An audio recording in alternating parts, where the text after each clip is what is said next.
Disability Rights California finished a 2.5-year investigation into College Hospital at Cerritos, a private psychiatric hospital that treats people who are dually diagnosed with mental health conditions and intellectual and developmental disabilities. Through our investigation, we found that staff at College Hospital excessively restrain and seclude their patients, among other serious concerns. The following video contains topics and images that may be traumatic to some audiences.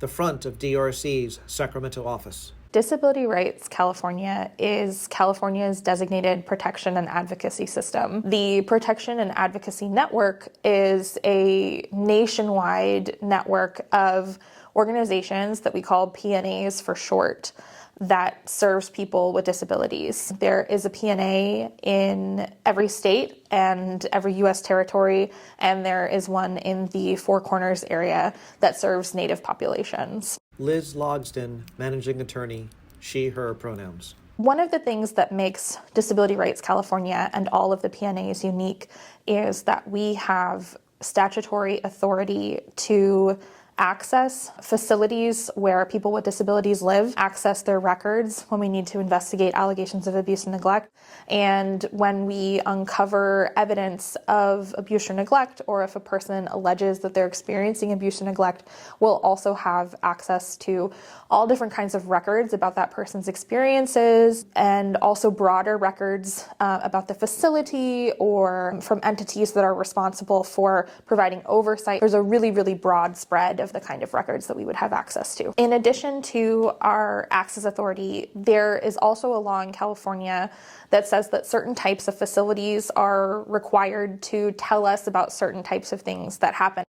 A man opening up a report, showing it to a young woman sitting at her desk. We receive monthly reports that show how many incidences of restraint occurred, how long the restraint lasted, and also how many times emergency medications were administered. The front of the College Hospital building. When we saw the numbers that were coming out of College Hospital, we noticed that we were seeing a lot of restraint and seclusion. 2 DRC employees looking at a photo of restraints on their computer.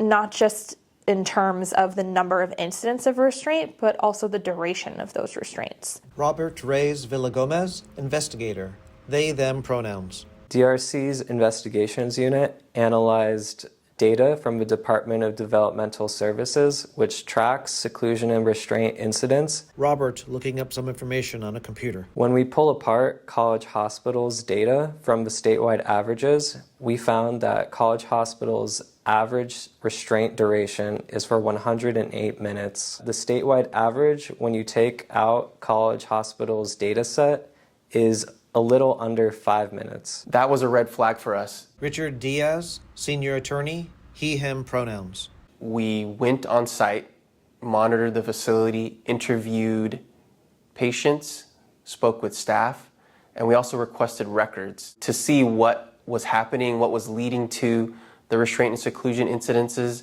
and how the facility was dealing with that. Our access authority permitted us to enter the facility and visit any area that residents at the facility would have access to, including an empty room showing a lone bed where people are restrained. Rooms where people were subject to seclusion and restraint. We also ended up hiring some experts who looked at some records, also went and interviewed people and provided their opinion as to how the facility could reduce seclusion and restraint incidents or eliminate them completely. A College Hospital, it's a very restrictive place. When you walk in there, the patients' rooms are very dark.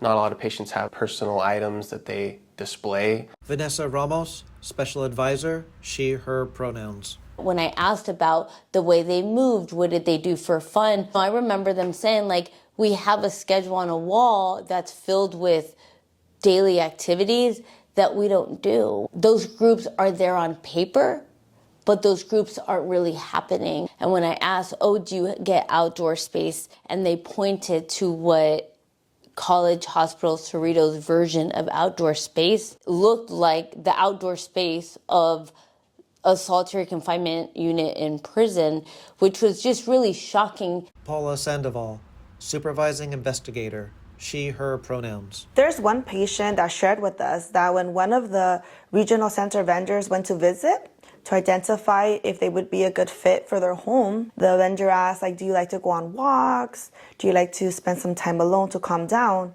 And the patient shared, like, where do I walk to? A small enclosed patio area with 2 tables and benches. There's nowhere to go and calm down.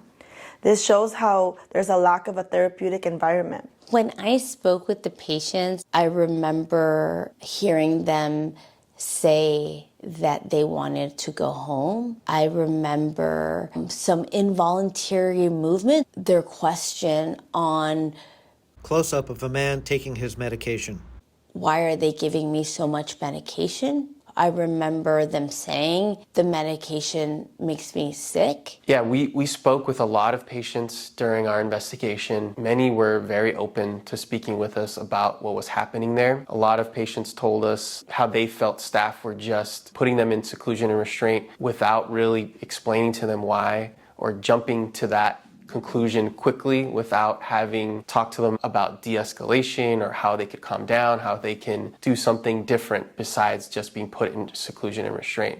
Some patients we encountered also were continuing to have a lot of the same problems throughout the time that we were there investigating. And in fact, one patient that we encountered over the 2.5 years, it seemed like they were kind of getting worse. Like their situation and their quickness to escalate was much shorter than when we first interviewed them. I mean, remember, these are people that entered college hospitals, Cerritos, thinking they were going to be there on a 72-hour hold. So imagine being held for 72 hours, but then being held 14 days, a month, 2 months, 3 months, 4 months, a year, 2 years, 3 years after you know and your treatment team knows that you are ready for discharge. It's like, how would you act, right? How would I act? Our access authority also gave us the ability to review a number of other types of documents from College Hospital, policies around restraint and seclusion, training documents, as well as materials from entities that have an oversight responsibility into College Hospital. So it's a very large range of documents that we were able to review in this investigation. Through one of our visits at College Hospital, we met a youth that told us that at one of his recent seclusion and restraint incidents, he was placed under prone restraint. Through the review of the security tape of the seclusion and restraint room, we observed a youth being placed under prone restraint, which is not allowed. When we addressed this with the College Hospital, they explicitly said they do not conduct prone restraints. One of the recommendations we have is to eliminate the usage of prone restraints.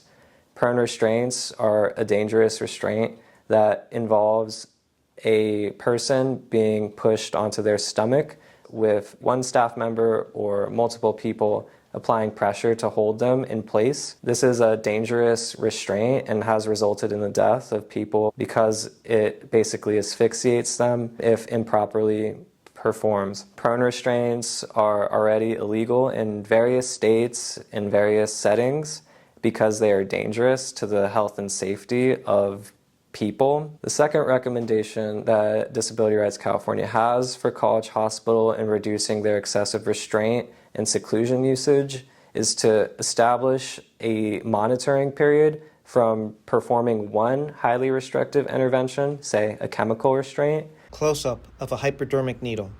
Before administering a second one. The medical staff should wait a period of time to assess whether or not they need to escalate and administer a highly restrictive intervention, such as putting the person into 5-point restraints, which creates a stressful environment for both the patients who have experienced this and also the staff that are administering these highly restrictive interventions. When we asked patients what they would like to do at College Hospital, the majority of them said they would like to prepare for employment. Workers on a construction site tying down rebar. A baker preparing dough for the oven. One of our recommendations is that College Hospital allow outside entities to provide programming. For example, the Regional Center or the Department of Rehabilitation can provide independent living skills or vocational training so that patients can prepare for employment one day. This will help them integrate back into community. Although College Hospital was meant to be an acute psychiatric hospital, the reality is that patients are at College Hospital for years. Therefore, they need engagement in their programming in order to prepare for the future. College Hospital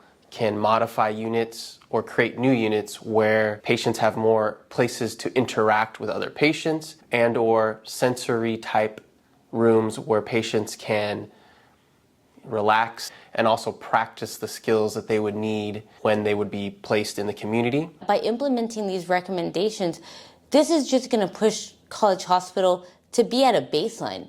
So this is not going above and beyond. This is not breaking the budget. I mean, think about it. If you know that you are holding people years after they're ready for discharge, why would you not want to hire a patient navigator that can reach out to ensure, hey, we have all these people here that are ready for discharge, but there's no place for them to go. Or, hey, this person's getting pretty close to discharge.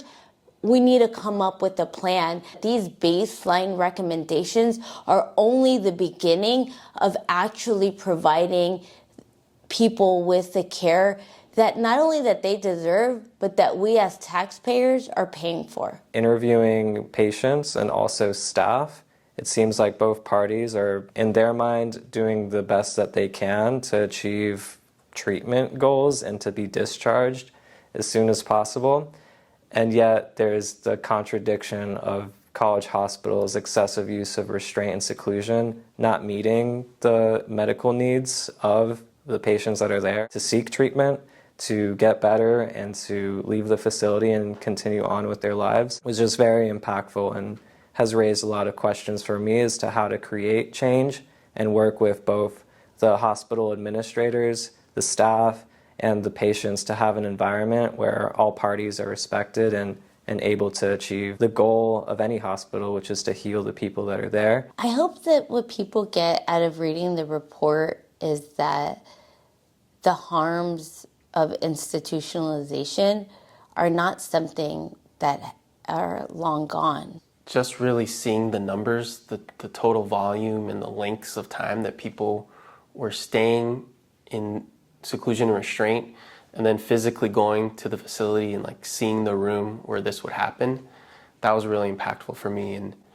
And I think a lot of people don't really understand that this is happening. We all know somebody who lives with a mental health condition. We may know people that live with intellectual and developmental disabilities. Various people walking on a sidewalk. If you know somebody that has been 5150'd or that has come out of hospitalization, ask them how they're doing. If you know someone who's currently at one of these places, go visit, check the place out for yourself.